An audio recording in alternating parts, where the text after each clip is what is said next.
Pak, ini ada masukan juga. Gerbong yang selama ini dulu ada, tapi setelah itu dihilangkan. Adalah sisakan satu gerbong untuk kafe, ya kan, untuk ngopi. Paling tidak di sini tuh untuk smoking area, Pak.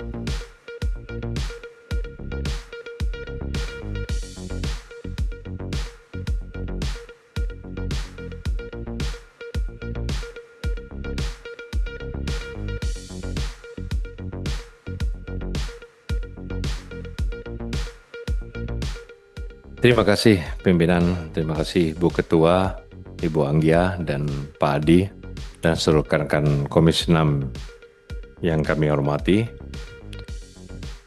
Selamat datang Pak Bobi dan seluruh jajaran. Yang pasti saya ucapkan selamat dulu, mabruk, mubarak. Baru berapa hari nih? Belum seminggu ya Pak ya? Belum seminggu. Ya, terima kasih semua jajaran yang hadir pada hari ini. Assalamualaikum warahmatullahi wabarakatuh. Suatu kehormatan pada sidang pertama hari ini, Pak Adi, kita menghadirkan PT KAI-NO. Jadi namanya KAI-NO, karena komisarisnya Said Agil. Jadi namanya PT KAI-NO. Dan pada sidang hari pertama ini langsung KAI. Selamat Pak Bobi, semoga menjadi KAI-NO yang benar-benar bisa bermanfaat buat masyarakat ke depan, ya kan? Iya, luar biasa kan KAI. Insya Allah semoga, karena mayoritas masyarakat kita, pengguna kita NO Pak. KAI ini ya kan, hampir 60% loh Pak. Data itu Nahdlatul Ulama menggunakan, makanya wajar kalau komisaris dan jajarannya termasuk Pak Bobi nanti menjadi Nahdlatul Ulama yang hakiki nih, gitu insya Allah. Oke, yang itu saya ucapkan terima kasih dan semoga sukses Pak Bobi bersama seluruh jajaran ke depan. Kami harapkan kalau kita berbicara kinerja dari KAI selama ini sudah cukup luar biasa bagus, ya, baik itu dari laporan kinerja yang tumbuh keuangan laba dan semua KAI selama ini. Sebelumnya Pak Didi, ya tidak ada yang sempurna semua, nobody perfect, pasti ada kurang lebihnya, tapi kinerja dari KAI selama ini sudah berjalan bertumbuh dengan baik, ya kan, walaupun ada sesuatu hal seperti KCIC yang mengalami kerugian, ya itu kita harapkan menjadi PR nanti Pak Bobi dan rekan-rekan direksi semua untuk bagaimana bisa mengatasi semua ini, itu kita harapkan. Yang kedua, paling tidak mengevaluasi apa yang terjadi di sebelumnya di KAI, itu yang kita harapkan, karena waktu ini kan masih baru Pak Bobi dan direksi, paling tidak harus mempelajari semuanya, ya kan. Kita tidak bisa meminta pertanggungjawaban saat ini semuanya dalam fungsi pengawasan kita, karena bagaimanapun juga Pak Bobi dan jajaran direksi akan mempelajari semuanya ke depan. Yang pasti kita butuh inovasi, ya, bagaimana KAI ini bisa lebih baik ke depan. Yang kedua, masalah tata kelola. Pak Direksi, kami berharap ini masih terjadi banyak, ya, masukan-masukan, ya, dari daerah. Kebetulan saya daerah pilihan saya Jawa Timur 3, Banyuwangi, Situbondo, Bondowoso, tapi Jawa Timur ya pasti ya, karena kita di situ ada Banyuwangi, ada 28 yang langsung ke Surabaya sekarang, ya kan, dan teman-teman di situ semua connecting, alhamdulillah kita ada grup komunikasi, masukan, pungutan liar yang terjadi itu paling tidak bisa ditekan semaksimal mungkin kalau bisa dengan selesai. Makelar-makelar dan lain-lain itu kasihan kepada masyarakat kita kadang itu. Lalu yang pasti masukan penjagaan lintasan itu yang perlu kita perhatikan betul Pak. Memang korbannya tidak banyak, paling sebulan satu gitu Pak ya, dan itu terjadi, tapi itu paling tidak nyawa manusia. Bagaimanapun juga saya terus apresiasi kepada penjaga-penjaga lintasan yang luar biasa, 24 jam mereka menjaga, tapi paling tidak perlu dikuatkan lagi Pak pengawasannya dan lebih dimaksimalkan. Lalu tentang kondisi fisik rel yang banyak sering terjadi karena kondisi situasi alam dan lain-lain, itu perlu adanya, selama ini KAI sudah melakukan pengecekan, itu perlu dikelola lagi, ditata betul-betul sehingga bisa maksimal. Itu saya kira. Yang ketiga, rencana kerja saya baca di sini Pak Bobi, rencana kerja yang sangat luar biasa, banyak, kalau saya baca sudah cukup luar biasa, tinggal bagaimana ke depannya dilakukan. Cuma ada satu hal yang saya pingin roadmap-nya ini dijelaskan tentang rencana kerja untuk uji statis dan dinamis petani pedagang Pak. Nah ini yang luar biasa dari KAI. Jadi dia memang menyiapkan gerbong atau sebagai mobilisasi pedagang, dan ini sudah diuji coba kalau nggak salah di Surabaya, Gubeng Lamongan, untuk pedagang dan petani. Nah, ini harapan yang sangat luar biasa buat perekonomian kita. Kalau ini memang dipersiapkan, ini saya butuh pemaparan bagaimana roadmap-nya ini.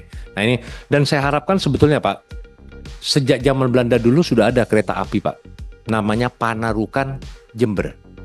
Dan sampai hari ini rel Panarukan Jember itu masih ada Pak, sempurna. Hampir 90% masih ada rel. Tidak dijual, tidak diangkut Pak, tidak dikiluin. Sudah, ya kan? Tahu Pak Bobi ya, teman-teman direksi kan sudah tahu. Daop itu, ya kan? Relnya itu lengkap Pak, tidak dijual loh Pak, aman.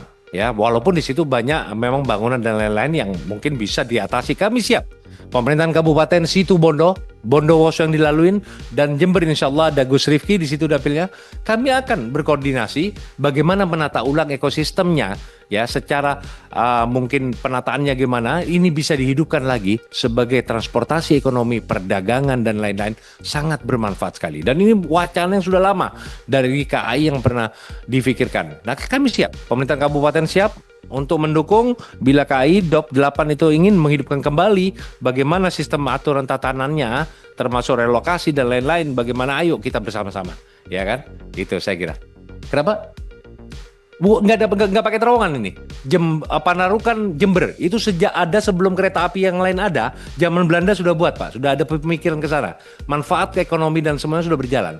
Nah cuma vakum, ya kan? Akhirnya berhenti total sekitar berapa puluh tahun yang lalu.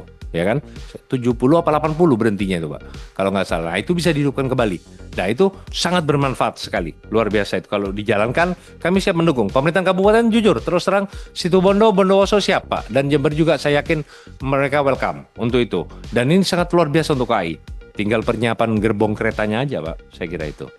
Lalu armada Pak. Untuk armada tua ini masih banyak di KAI. Paling tidak ada lah revitalisasi, perbaikan armada. Karena terus terang transportasi kereta ini, contoh Surabaya, Jakarta, Jakarta, Surabaya, ditempuh dengan waktu kereta cepat itu Pak, yang sekarang 8 jam kalau nggak salah kan. Pesawat cuma 1 jam Pak, tapi kereta tidak pernah ada ceritanya sepi. Iya nggak? Dengan harga yang sangat luar biasa, kurang lebih sama dengan pesawat. Harga kereta kurang lebih 1 juta, pesawat juga kurang lebih 1 juta, tapi tidak pernah sepi kereta. Lah itulah motivasi ini orang menaiki kereta itu lebih happy, dia lebih senang. Dia berangkat malam sampai sana pagi, aktivitas sebaliknya begitu. Aktivitas dia lebih oke. Nah paling tidak Pak, ini ada masukan juga. Gerbong yang selama ini dulu ada, tapi setelah itu dihilangkan, adalah sisakan 1 gerbong untuk kafe, ya kan, untuk ngopi, paling tidak di sini tuh untuk smoking area Pak. Nah, karena banyak kereta ini tidak ada smoking area Pak Bobi. Nah, paling tidak dalam kereta ini adalah 1 gerbong. Saya yakin Pak, saya yakin itu pasti bermanfaat dan menguntungkan buat kereta api, iya kan? Pasti banyak itu. 1 aja untuk kafe, untuk smoking. Karena 8 jam perjalanan jauh Pak. Di bis saja Pak, hampir 8 jam 10 jam, itu ada smoking area di bis. Masa kereta sepanjang itu 1 gerbong Pak? Saya yakin bisa itu Pak. Ya, ini aspirasi loh Pak. Jawa Timur paling banyak ini semua, Jawa ini paling banyak Pak. Gitu, kasihan Pak dia. Gitu loh. Ya kan, itu nilai kemanusiaan juga bisa diterima gitu. Oke, saya kira itu, dan saya harap nanti untuk roadmap untuk MRT, LRT, ya kan, BRT dan semuanya yang ada termasuk WOS dan apa, saya bisa dijelaskan penataan untuk kedepannya Pak Bobi. Saya kira itu kurang lebih itu saja. Saya kira semoga ke depan Pak Bobi sukses bersama seluruh jajaran direksi, sukses KAI-NO. Saya harapkan lebih baik ke depan. Terima kasih. Wallahul muwaffiq ila aqwamit thoriq. Wassalamualaikum warahmatullahi wabarakatuh.